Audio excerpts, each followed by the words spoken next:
देवी Bhagavatam Mahapuran doctor Kislay Pandey के साथ। इस भाग में तृतीय स्कंध अपने आप में बड़ा महत्वपूर्ण स्कंध है, क्योंकि ये इस ब्रह्मांड के मूल कारण पर प्रकाश डालता है। तृतीय स्कंध में महाराज जन्मेजय व्यास जी से प्रश्न करते हैं कि इस ब्रह्मांड का कारण क्या है,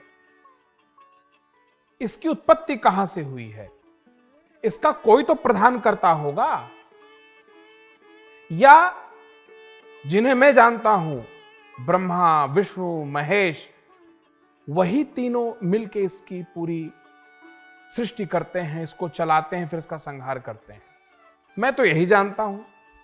तो क्या बस ये इतना ही है, या इसका विस्तार इससे ज्यादा है? मन में बड़ा द्वाभास है। महर्षि वेदव्यास महाराज जन्मेजय के संशय को समझते हैं और उसका निराकरण करने की मंशा से कहते हैं कि राजन, पहली बार ऐसा नहीं हुआ है कि आपके मन में प्रश्न आया है, इससे पहले भी लोगों के मन में प्रश्न आया है। अच्छा, लोगों की बात छोड़ दीजिए, हमको खुद भी ये प्रश्न आया था, जिसका निराकरण नारद ने किया, और उनके मन में जो संशय था उसका निराकरण ब्रह्मदेव ने किया। चूंकि आपने प्रश्न किया है तो यह वृत्तांत सुनना आपके लिए आवश्यक है। व्यास जी आगे कहते हैं कि राजन, एक समय की बात है, इस तरह के संशयों से मैं भरा कहीं भटक रहा था। भटकते भटकते मैं गंगा जी के किनारे जा पहुंचा। संयोग से वहीं पे देवर्षि नारद विद्यमान थे। मुझे चिंतित देख के नारद जी ने मुझसे कौतूहलवश पूछा कि क्या कारण है ऋषिवर, आप बड़े चिंतित नजर आ रहे हैं। तो मन में जो संशय था मैंने प्रकट कर दिया। मैंने उनसे कहा कि देवर्षि, बड़ी भ्रांति है मन में, कहीं भी एक मत नजर ही नहीं आता। नारद जी ने कहा कि हर जगह एक मत ही तो है, कहां आपको द्वाभास हो रहा है और किस विषय में द्वाभास हो रहा है? तो व्यास जी ने उनसे कहा कि प्रभु, कोई कहता है कि इस सृष्टि के एकमात्र कारक आपके पिता ब्रह्मदेव हैं, तो कोई कहता है भगवान विष्णु हैं, कोई भगवान शंकर को ही इस संपूर्ण सृष्टि का कार्य कारण मानता है, तो कोई कहता है कि आप एक मत होकर इंद्र की शरण में चले जाइए, कोई कहता है कि संपूर्ण मनोयोग से भगवान सूर्य की आराधना करनी चाहिए, कोई भगवान गणेश जी की आराधना के लिए कहता है, तो कोई कार्तिकेय जी के लिए कहता है। अच्छा, तो कोई फिर आदि स्वरूपा मां भगवती के लिए कहता है।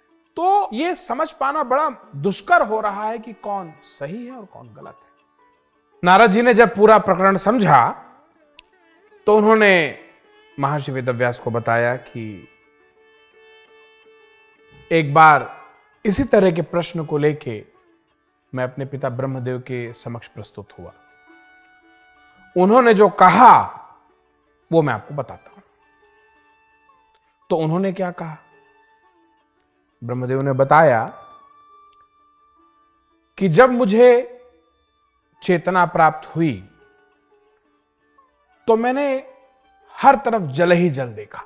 इतना जल, इतना अथाह जल कि जिसका ना कोई आदि था ना कोई अंत था। मैंने उसका स्रोत जानने की भी कोशिश की, मैंने अपना स्रोत जानने की कोशिश की, पर कुछ समझ नहीं आया।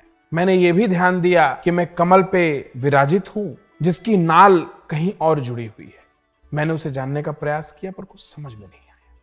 मैं काफी मानसिक रूप से उद्वेलित हो रहा था कि तभी आकाशवाणी होती है कि तपस्या करो। तो मैं तपस्या में लग गया और काफी समय तक मैं तपस्या में लीन रहा। यह तपस्या लगभग कुछ 1000 वर्षों तक चली। इसी बीच एक दूसरी आकाशवाणी होती है कि सृष्टि करो। अब मुझे तो समझ में नहीं आ रहा था कि सृष्टि किसकी करूं, कैसे करूं, क्या करूं। हर तरफ तो जल ही जल है। अच्छा, तो मैं इसी मनन में दोबारा तल्लीन हो गया कि सृष्टि कैसे करें, क्या करें, किसकी करें, क्यों करें, कि तभी अचानक मैं देखता हूं कि दो दैत्य मधुकैटभ नाम के मेरे समक्ष आ खड़े हुए और वो बिना किसी कारण मुझसे लड़ने लगे, मेरे वध के लिए उतारू हो गए। तो मैं तत्काल उसी कमल के नाल के सहारे उस स्रोत तक जा पहुंचा जहां से वो कमल की नाल निकली थी। वहां मैं देखता हूं कि चतुर्भुजी भगवान विष्णु पीला वस्त्र धारण किए हुए विश्राम कर रहे हैं। अब मैं उनको उठा रहा हूं। इतना तो मैं समझ गया कि मेरे कारण तो यही है, मेरा स्रोत भी यही है। तो मैं उनको उठाने लगा। अब वो क्यों उठे? वो तो योग माया के अधीन थे। तो मुझे अंदर से प्रेरणा हुई और मैंने मां भगवती की स्तुति की। मेरी स्तुति के बाद मां भगवती ने भगवान विष्णु को मुक्त कर दिया और भगवान विष्णु निद्रा मुक्त होके मां की प्रेरणा से, मां के आशीर्वाद से मधुकैटभ दैत्यों को मार के युद्ध में विजयी हुए। इस पूरे प्रकरण को देखने के लिए मैं स्वयं वहां मौजूद था और ये पूरा कार्य निर्बाध संपादित हो, ये स्वयं देवी भगवती सुनिश्चित कर रही थी। मैं तो था ही था, साथ साथ भगवान शंकर भी वहां मौजूद थे। हम तीनों ब्रह्मा विष्णु महेश ने देखा कि देवी भगवती का क्या प्रभाव होता है, पर फिर भी मन में कुछ संशय था और हम लोग ये समझ चुके थे कि इस संशय अगर कोई दूर कर सकता है तो देवी भगवती ही दूर कर सकती है। इसका निराकरण उन्हीं के हाथ में है, क्योंकि इसके अलावा तो हमें कुछ समझ में भी नहीं आ रहा है। तो हम लोगों ने मां भगवती से प्रार्थना की कि मां, हमें आदेश हुआ है, सृष्टि करो, किसकी करें, क्या करें।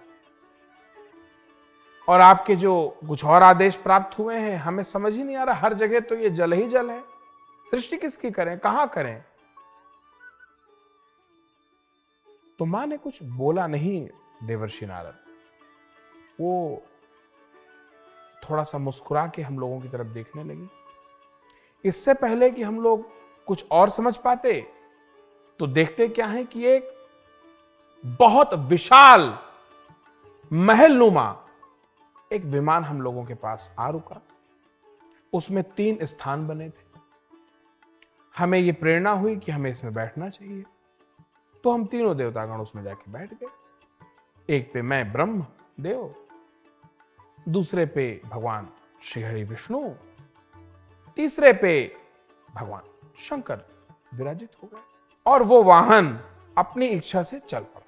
तो हम लोग देखते क्या है कि कुछ ही क्षणों बाद वो वाहन एक ऐसे प्रदेश में पहुंचा जहां पे अनेक प्रकार के पशु पक्षी, अनेक प्रकार के मनुष्य, गंधर्व, किन्नर, वहां पे हमने एक राजा को भी देखा जो देवतुल्य जैसा लग रहा था। कुछ समझ में नहीं आया हम लोग कि आखिर जो सृष्टि जल से ही परिपूर्ण दिख रही थी, अचानक उसमें ये सारी सृष्टि कैसे जागृत है। अच्छा, ये अभी हम लोग सोच ही रहे थे कि हम लोग देखते क्या है कि विमान आगे चल पड़ा।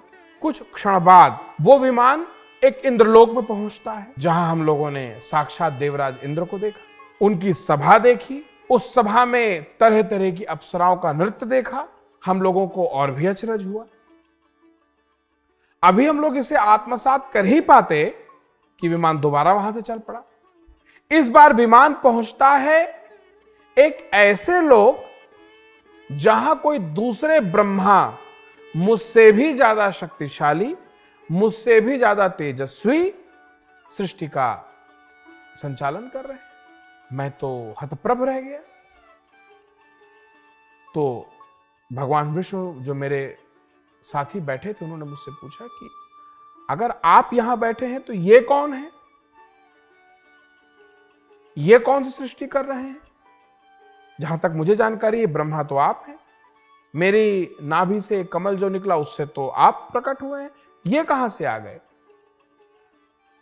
नारद जी, मेरे पास का कोई उत्तर नहीं था। मैं खुद ही अचरज में था। मैंने भगवान विष्णु को, भगवान शंकर को यह बताया कि मुझे कुछ समझ में नहीं आ रहा है। मैं ही तो ब्रह्मा बनाया गया हूं, मुझे सृष्टि के लिए कहा गया और पहले से ये ब्रह्मा यहां मौजूद है। तो फिर प्रेम से बोलिए जय माता की।